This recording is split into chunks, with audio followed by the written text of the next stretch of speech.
Have you ever stopped to consider how miraculous water truly is?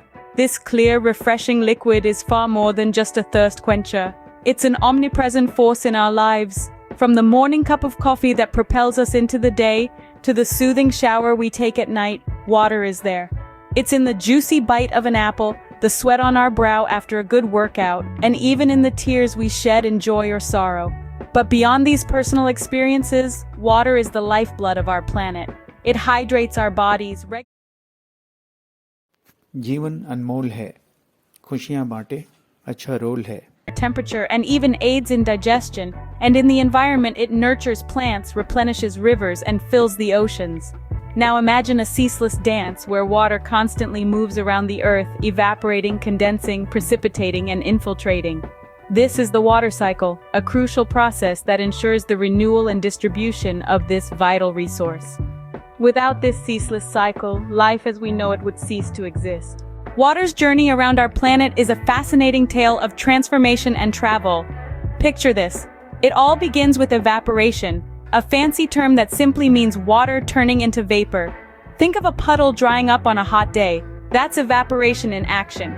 Next up, we have condensation. Imagine your cold glass of lemonade on a warm day, beads of water forming on the outside. That's condensation, where water vapor cools down and transforms back into liquid form. Now let's talk about precipitation. Ever wondered where rain comes from? That's right, it's the condensed water vapor in the clouds falling down due to gravity. Snow, sleet, hail, they're all forms of precipitation. Finally, we have collection.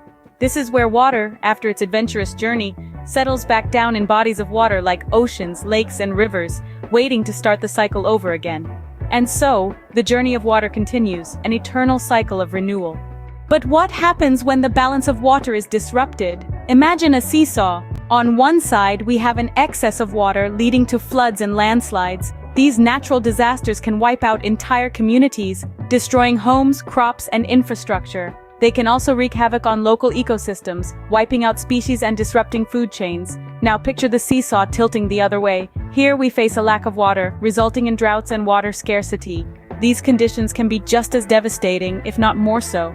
Communities might struggle to grow food, find clean drinking water, or even maintain basic sanitation. The effects on wildlife can be equally severe, as plants wither and animals starve or are forced to migrate. Both extremes can lead to a ripple effect of problems, from economic instability to increased disease. Water imbalance is life-sustaining. But when that balance is upset,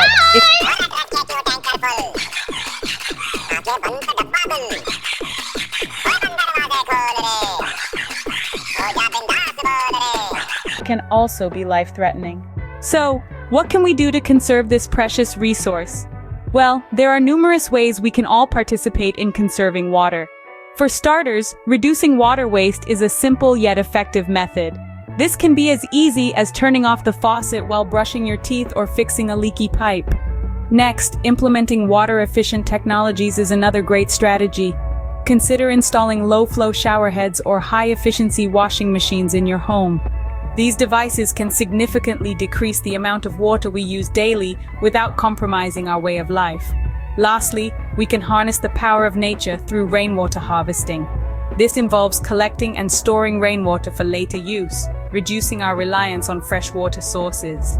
Each of these methods highlights the vital role we all play in preserving our life source. Remember, every effort counts, no matter how small it may seem. Every drop counts. Remember, by saving water, we are saving life itself.